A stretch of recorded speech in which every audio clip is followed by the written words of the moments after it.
It's another full day here at the EcoFly office. I'm here with Greg and our intern Alfred.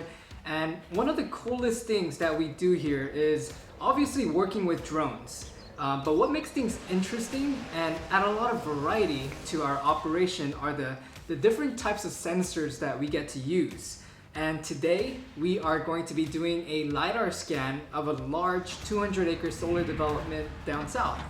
And we're going to be showing you guys what a full day's worth of drone operation looks like, from what we do here at the office before we leave to what we do when we get to the field, and ultimately what the final data looks like. So what I'm doing right now here at the office is actually, I could show you really quickly. Actually we did this scan before and our client just wants us to do another scan.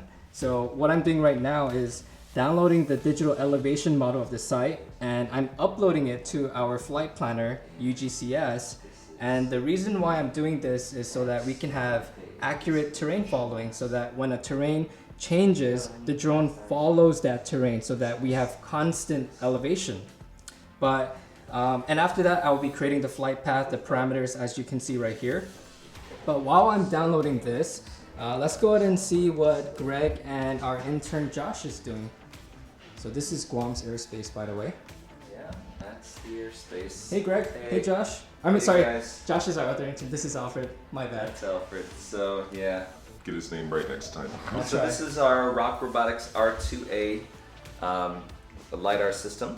And we just finished reformatting it because that's what the manufacturer Rock Robotics recommends, that you reformat it. So we just did that. You reformat it in the system, not in the computer. And, oh, you know what, I'll take it over here and I'll just show you actually, this is our drone right here. And this is the DJI Matrice M300 R2K. So that's what that is.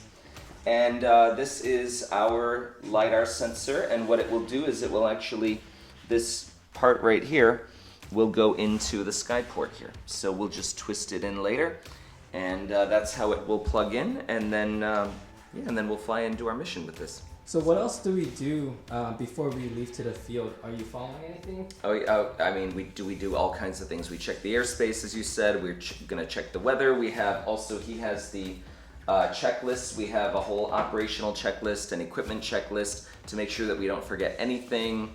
No equipment left behind, because we have left stuff behind in the past and we don't want to do that. We have learned our lessons, so as every responsible drone pilot should. So that's that.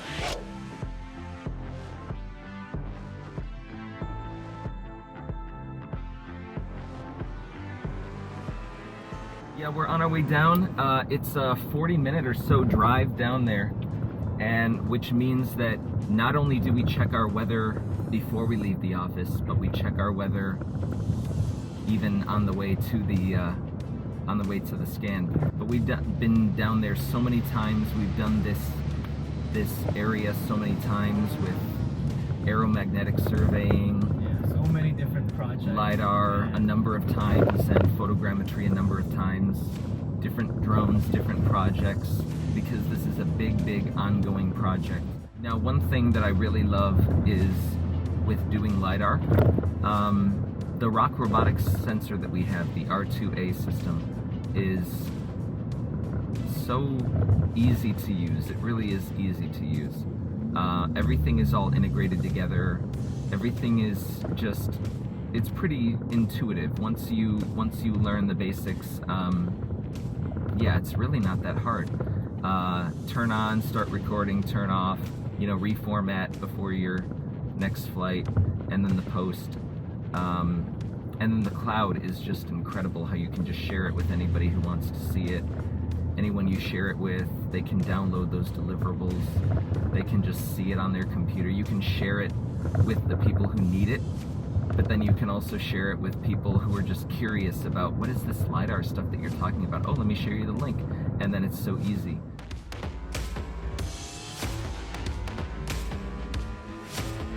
So we just arrived here at the field after a long 40-minute drive, and we are just setting up all of our gear and getting ready for our mission.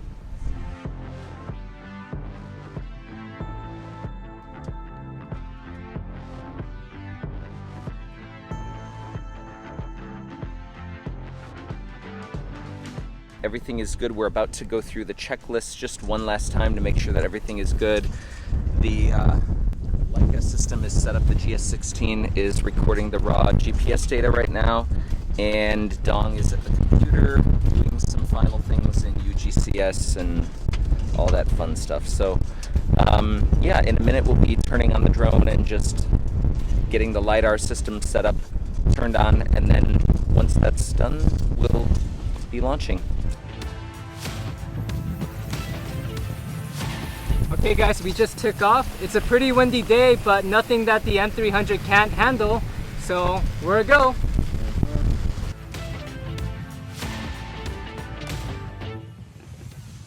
So yeah, I mean, this is a multiple battery mission, which means that one set of battery, it can't complete the mission in one set of battery, so that when this set reaches maybe about 20%, we're gonna land it, or it's actually gonna land automatically, and then we're gonna switch it out to our second set. And then with this size of land, 200 acres, I think it's gonna take 3 to 4 sets of batteries, but seeing how windy it is, I think it's gonna be about 4, right?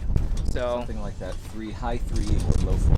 So basically we just repeat the process. When this set of battery reaches about 20%, we're gonna land it either manually or let it fly automatically back and switch it out for the next flight until we finish the mission. So yeah, that's what we're gonna be doing for today. And the great thing about the M300 is that you can switch the batteries out without having to power it all down. So the LiDAR gets, the ROC LiDAR system gets its power from the drone, and without having to power it down, you can be recording one set of LiDAR data the whole time without having to have different sets and stitch them together. You don't have to do that.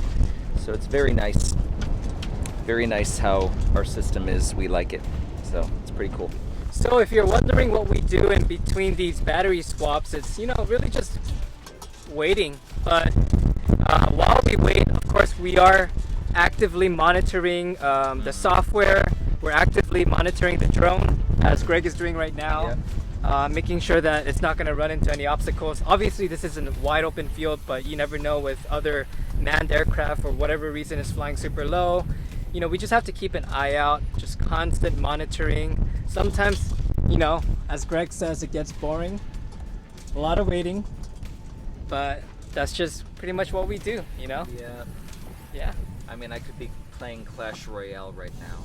His favorite game. I could be catching up on, you know, unlocking, you know, upgrading my wizard, but I won't do that. I'm not gonna lay down on the ground and sleep, although I feel like doing that. I won't do that. It's called being responsible. We're responsible. I joke about other things. I'm not serious. It's important to be responsible. Of course, you know I mean that. But anyways, the mission is almost complete. It's about, there's 43% battery left, but of course we're gonna return back home when it's about 25%, just to make sure that when we do the battery swaps, there's enough juice so that it doesn't shut off. Because if the drone shuts off, then the LiDAR power that's being powered by the drone is gonna also shut off. So we want to make sure that there's enough battery, and it's just good for the battery health in general. So yeah, we're gonna be landing soon for our fourth and final battery set, and then we're gonna head back to the office.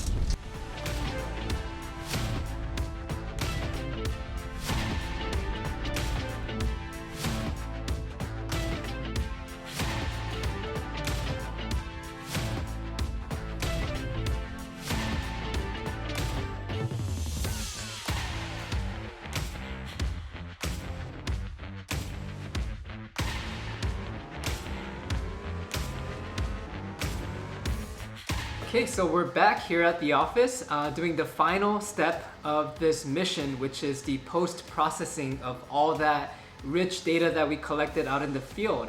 And you know, once I finish processing all of the data, I'll be able to show you guys a fly-through of the LiDAR data set, which is super awesome to see. And you know, what's really incredible about this is that what would have taken several weeks, if not over a month to do using the traditional method, we were able to complete that in just a day, which is just mind-blowing and insane. And the drone industry in Guam is growing at such a rapid pace. And our whole mission here at EcoFly is to bring business efficiencies using these drone technologies. And you guys saw a glimpse of that today, of how we use LiDAR in construction. And we have so much more examples to show. So I guess stay tuned for more videos that we'll be sharing and uploading, blog posts that will be posting up. But in the meantime, this is the final LiDAR data set.